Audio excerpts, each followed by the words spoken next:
All right, what's up, and welcome back, everyone, to another episode of the Long Game Podcast. And for everybody watching on YouTube, because I think we're still going to be putting these out on YouTube for a Yeah, little this might bit be the last longer. one. This might be the last one. So if you enjoy our video, you're just going to have to watch our regular videos. But anyways, today we are joined by Nomad Peter Ciravolo, right? I feel like I sometimes misspell your name because of how it's spelled. No problem. It's Ciravolo, actually. And in Ciravolo. Italy, they really announce the vowel. So it's Ciravolo. Okay. If you're Okay, in that Sicily. makes sense. Everybody calls me Thomas Koppelman, and I just go with it because I think when you like how it looks like it's spelled, that's how it'd be pronounced. So I'm just like, yeah, I'm Thomas Koppelman now at this point. Hey, so long as it works. Some people, they think my last name starts with a T. So Just based on how you pronounce it. yes. Gotcha. That makes sense. So today I kind of hit on the nomad part, but we're going to be talking about all things travel. So Pete, just give everybody a quick introduction because you're not just this digital nomad or I guess a real life nomad traveling across the country. Like you do own a pretty successful business and we had your partner on Brock earlier, but give that backstory. And then we're going to start talking about you, your travel, things you've learned and kind of help millennials who also care about travel figure out how they can make it more a part of their lives. 100%. Well, guys, thank you so much for having me on here. Yes, my name Peter Ciravolo. I'm co-founder of BC Brokerage. So I'm beyond fortunate that I am my own boss. I do have a business partner, but fortunately, I can schedule my own calendar and things like that. And we're completely virtual, which allows me to really travel a lot. I've always been a traveler, even before like my nomad journey, if you will. Even when I'm back stateside, I try to take a flight once a month, go see friends, whether it's from high school or growing up or college fraternity brothers. And now it's like bachelor parties and weddings and things like that. But it's always just been a, thing I love and something that I've been doing throughout my life. Yeah. So, and honestly, like I always kind of, I don't know if I'd say envied it, but like appreciated it about you. Like before you up and moved out of Indy and now you like, really are a nomad, you basically were, it seemed like you were in Miami one week, Hawaii the next, and Denver. Then like you were just bopping around, having a good time traveling. So I always thought that was super cool. But then I remember sitting down with you and you're like, yeah, man, like, lease is about to end. I'm selling everything that I have and I'm just going to start to travel the world. And I was like, wow, I actually don't know anybody who's doing that. Yeah. So, how did the nomad journey start? So, I know like right out of college, let's start with that. I moved into a house. And I had been in that house for 4 years, believe it or not, which many people, they bounce around apartment to apartment. That's me. But with COVID and everything like that, I just kept on renewing my lease and started traveling once when COVID let up a little bit and just started figuring out that I wanted to move somewhere south, try something new. So at the end of this travel, I will be moving down to Miami, Florida.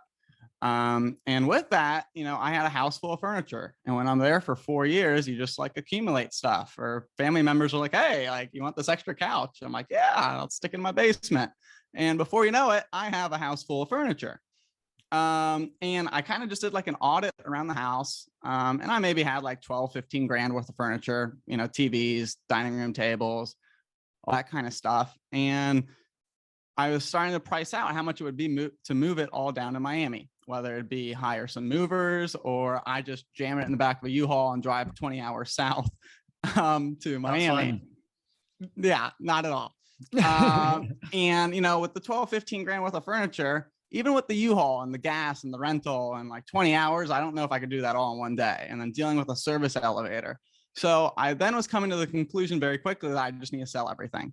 And I knew that once when I would get down to Miami, I would just order everything online and it would literally be delivered right to my door. And I wouldn't even have to deal with a service elevator. So with that, I just saw the opportunity. I was like, man, I won't have any rent. My brother, he actually sold his car during like the height of the car market, if you will, and made some money on his. But then he ordered a new car, which was going to take 6-7 months. So I was like, hey, dude, place that order and you can pay me and use my car for 6 or 7 months when I'm gone. So this opportunity really arose from one, selling all my stuff, but two, having no bills. And that's why I'm able to have so much flexibility right there between not having rent, not having a car, utilities, other expenses. That right there alone frees up $2,500 a month without even blinking an eye. So yeah, that's kind of how that all started. Yeah, I mean, I think it's such a cool idea. And I think like obviously COVID and work from home and all those things has changed it. Obviously, being a business owner makes it even easier because you can set your schedule. Like, you know, if you're 5 hours ahead, or even let's say somebody from West Coast is where you're at now and it's 8 hours ahead, it might be a little bit harder. You know, a 5 o'clock meeting is 3 a.m. and it's still doable, but it's not quite as easy as it is for somebody like you. So I think it's fair to acknowledge that, like, as a business owner, we have a little bit more flexibility and that creates more options, but I still think this is something that is way more possible for everybody today than it was 3 years ago. Yeah. Oh, And completely. one thing that I liked that you said was that like now that you don't have that like $2,500 worth of like rent or whatever other expenses, like that's kind of like what's allowing you to travel. And I had kind of the same thought like 3 years ago. I was just like going through all my expenses because like I want to travel like at least once a quarter, like kind of want to do the monthly thing like you're doing. But I was like, this rent is like 50% of my expenses. Like I don't spend a lot in general. And it was just like this $1,000 is like, if I could get rid of this, my lifestyle would just be so much cheaper and I could use all that for travel. So then I got into the idea of, I never went down the rabbit hole of like selling all my stuff and just going nomad. I kind of wish I did, but the idea of house hacking, and that's kind of like what I'm building towards. And like my main savings goal right now is to be able to like one, do that. And then that's also like an easy step into real estate with just like that first property. Yeah, there's so many options out there. And I have a buddy of mine who actually has an Airbnb rental business and he owns 0 of the properties. He simply has great credit, which I will tell you is obviously one of the huge things when it comes to real estate, but he's really just doing rental arbitrage on these things. He is able to get a bunch of leases, takes out a bunch of different credit lines, and he is able to arbitrage it. What do I mean by that? Rent might be $2,000 on the monthly, but he's renting it out at $300 a night. And sure, he has to buy furniture and things like that, but you can start doing the math pretty quickly. He's almost got a 6-figure a month business now. Is he buying those like all over the country, or is it just like in his town? All throughout the country. And there's a science that goes on with it too, along with some credit cards and things like that, entry offers, because depending on the landlord, some of them will accept credit card as payment. And having a business that you might be charging $500,000 a year on a credit card, you should see the amount of points that are coming. And there's a whole game around the points too. Now I will tell you points, right? You shouldn't be spending more money than you should, but if you're already spending the money, you need to take advantage of it.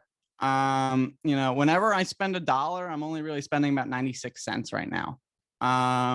The other thing is, and I know we can talk about credit cards all day, but there's also that you might not want to use the credit card on certain scenarios, or it might make sense to transfer those points to an airline partner and then transfer them again to a different airline because there's multipliers on it.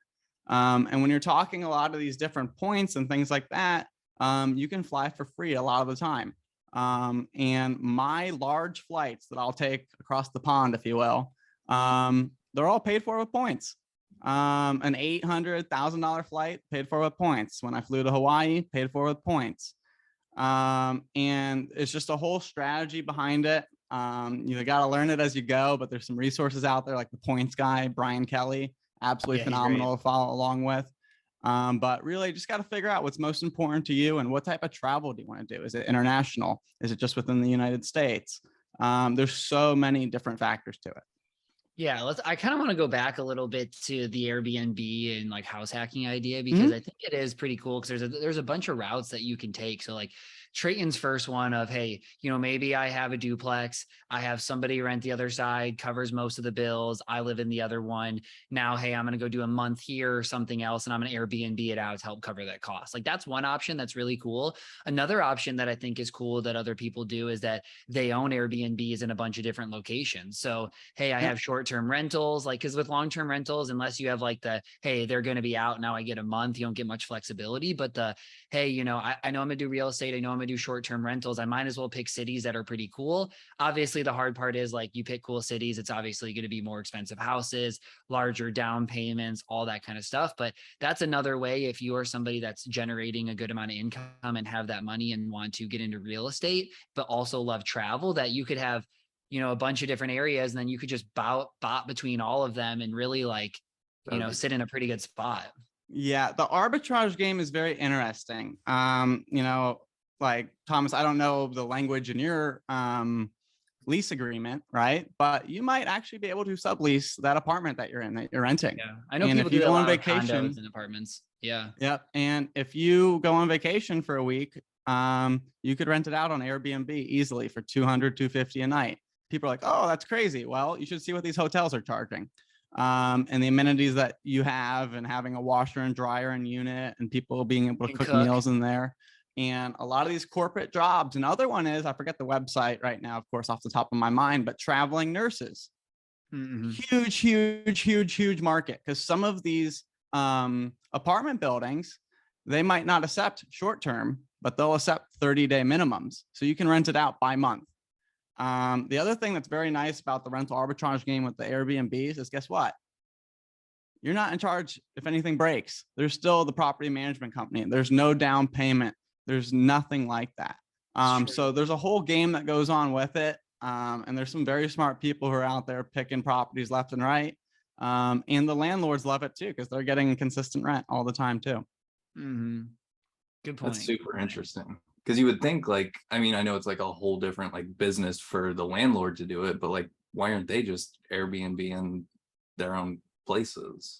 It's just more work, like finding those people, like I've been in a few apartment complexes actually that they have a segment of them that are short-term rentals that they charge a ton for. So they'll have like maybe 10% of their rooms, they'll do kind of like hotels. Oh, they do that in my apartment. Yeah, and they'll charge a significant amount. And it is important to look, because some places do not allow you to. Are they going to figure out? Not investment advice, I don't know. But like, that's definitely something you want to be mindful of. Yeah, I mean, the starter kit, if you've ever been on the host side of Airbnb, the app is so easy to use. I mean, they'll tell you how to price it. They'll show you different bands, and they'll automatically lower or increase it. There's so much that goes into it. There's a bunch of good apps that can help analyze it with more data, but it's like $50 a month. So it really depends what you really want to do, I guess. Yeah, completely. And then the only other thing is really just having a digital lock in the front that you can change the code to all the time. That's true. You do have to add that. That's only $150. I mean, the barrier of entry into the business is nothing. The only thing you got to watch out for is COVID, maybe. But hopefully we don't see that coming again. That would obviously be screw you on the rentals. But when COVID came out, they had mortgage and rent forgiveness and things like that. So, people are like, oh, it sounds all great, but what happens if that happens? Well, that's also why you're not a business owner, because you're not willing to take the risk. Yeah. Okay. So I feel like we've kind of hit on like ways to help you be able to travel. So we have house hacking. Maybe you can own multiple Airbnbs. Maybe you just sell everything. Maybe you just sell everything and say, hey, I don't really need a set place to live for a period of time. For some people, even it's just like, I could just throw stuff in storage if I do have a place. I mean, there's a few options, but then let's start to talk about like little hacks that you have. So you talked about, we have points. Like, what are other hacks that we have to help people travel? And then let's maybe go into like, is it really that much more expensive for you on a month-to-month basis doing what you're doing than it was living where you were? Very good questions. So as far as like hacks, one thing is, and it comes with the flexibility of it, is that usually I fly on Tuesdays or Thursdays when it's like a longer international flight, because business flights are usually Mondays and Fridays. And a lot of people, they will spend a ton of money to fly back on Sundays, like families. Right before this call, actually, I just booked a flight from Indianapolis to Sacramento. I'm going out there for Lake Tahoe for Labor Day. And it was $115. Dang. Great. How do I find these flights? Google Flights. I know some people are adamant about Southwest. I do not get it. I do not like flying on Southwest. I do not like the cattle call thing. They're not flexible with points. They keep their pricing to themselves. Because one of the big things also is with the points and everything like that. Like, you think purchasing through your Amex portal is the cheapest way. I will tell you that Amex and Chase or whoever you use, they don't show the cheapest flights all the time. There's a reason for that.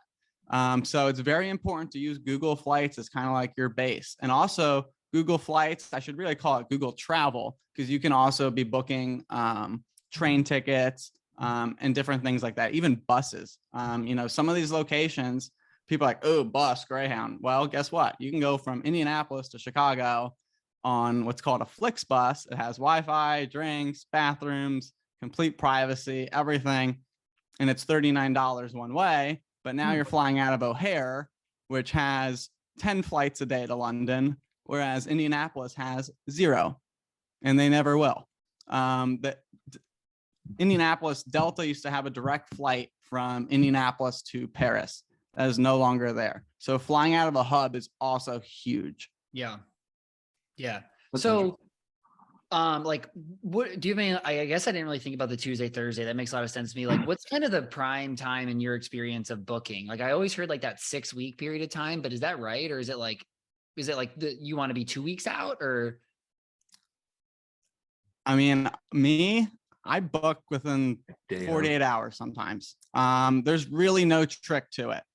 It's what about the longer one? Hey, I just sold all my stuff. I'm starting my trip over in London. Like, are you really like, well, hey, 2 days out, because what if that flight isn't available? Now you have 1 day of nothing. Like, man, I want to book a hotel or something. So the longer leg flights, I'd say 3 or 4 weeks max.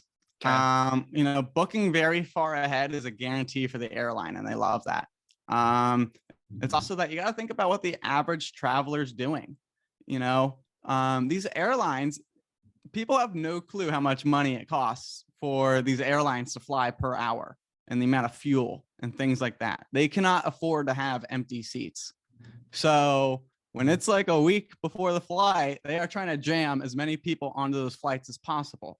There's a joke that if you fly Delta a lot, which honestly is one of my favorite airlines, that on your way to heaven, you stop in Atlanta, because that's their main hub. They will fly everyone in there. It's the hub and spoke method, and then they'll fly people out.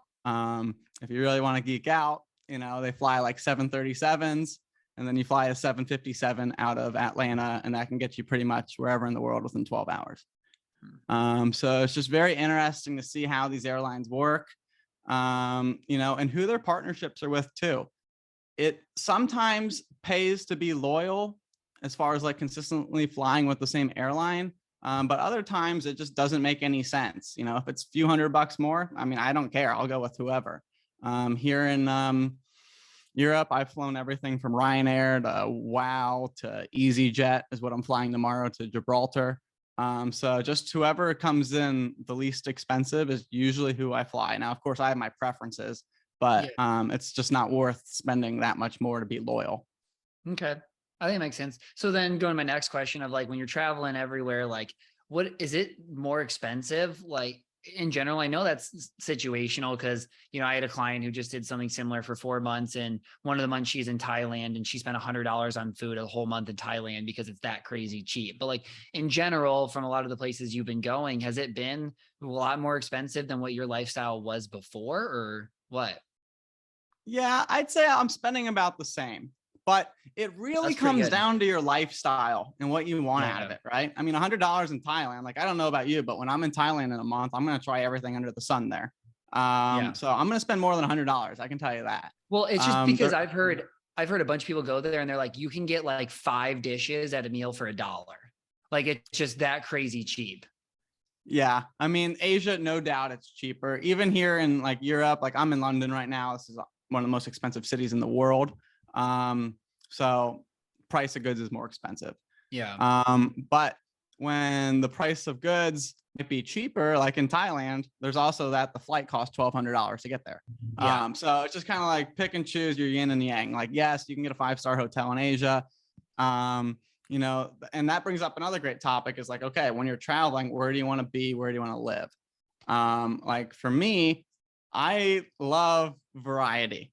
You know, sometimes I'll splurge and be in a nice hotel. Sometimes I want to be in like a very well-known hostel where other digital nomads are traveling through as well too.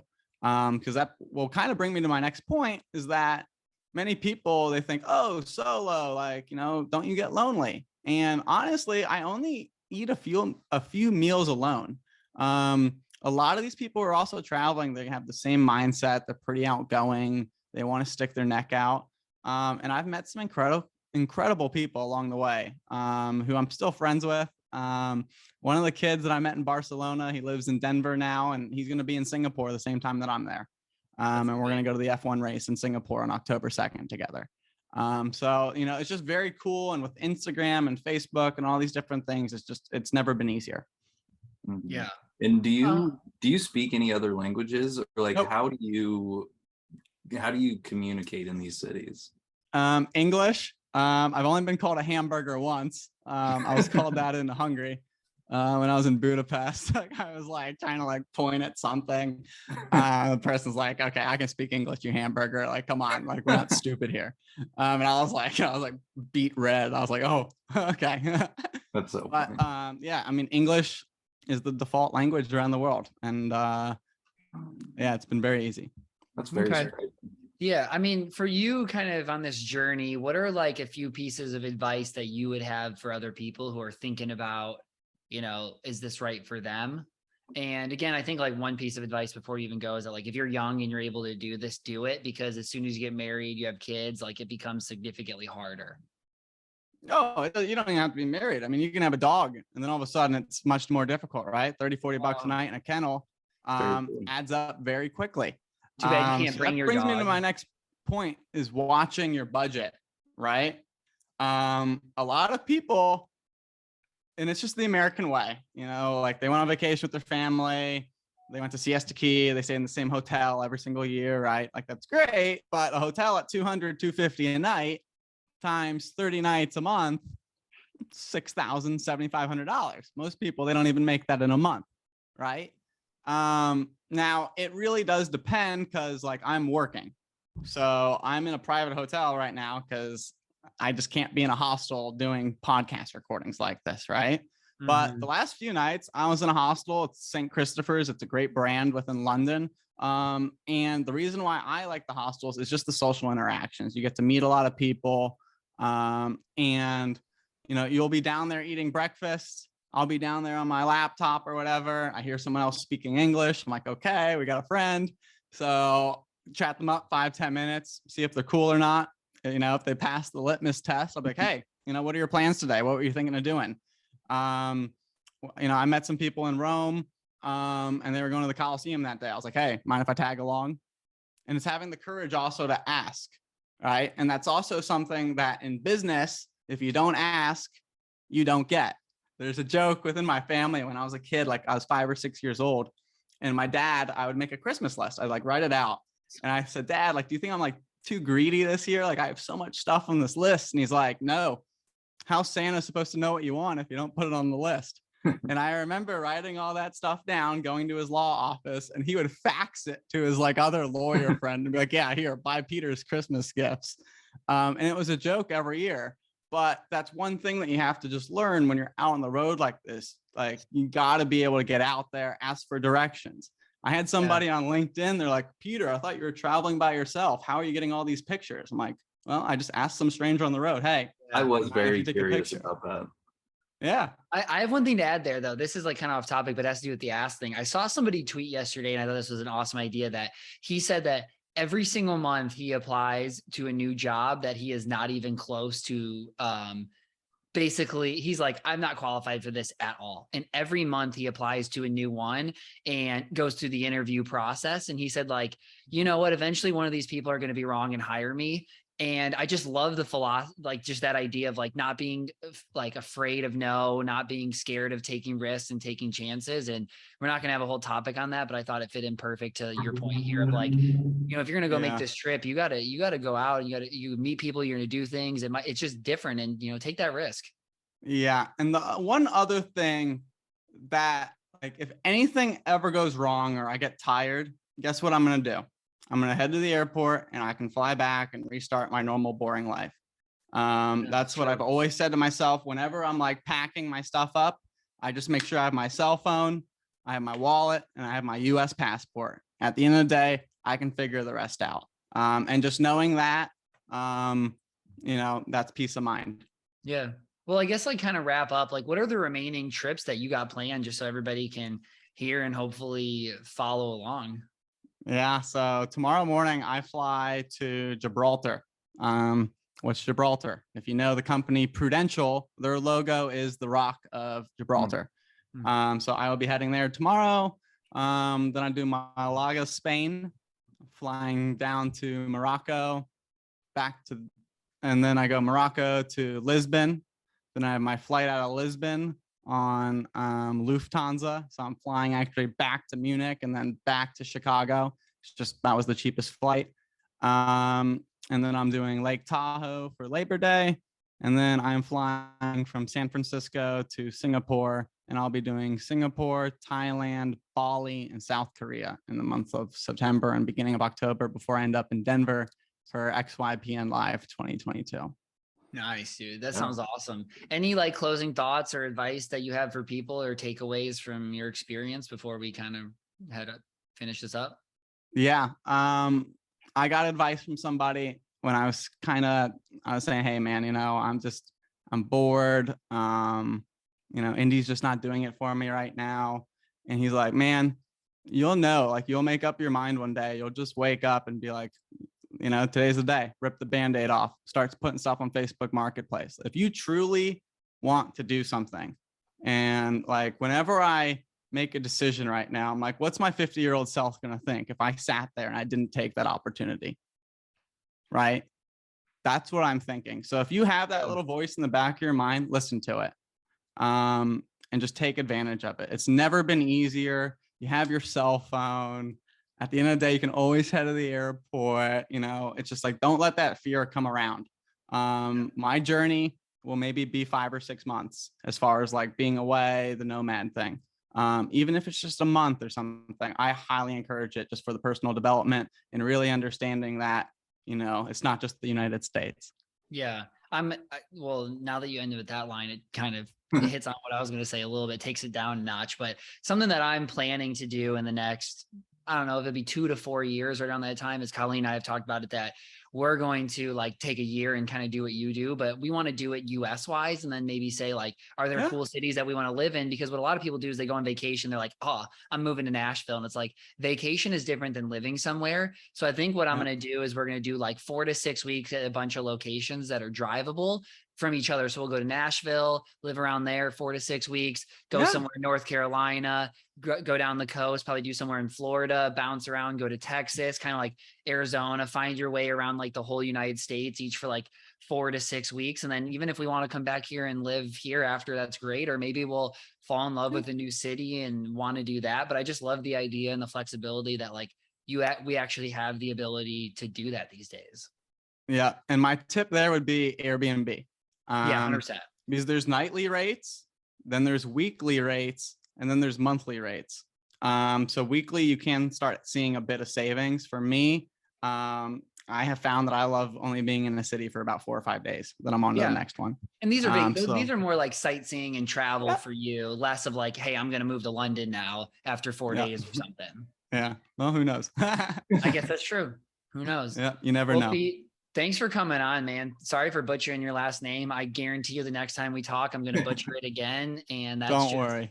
That's just life, man. But thanks for coming on, sharing your story with us. I think it's like super cool what you're doing. And hopefully this helps inspire some others to go try it out.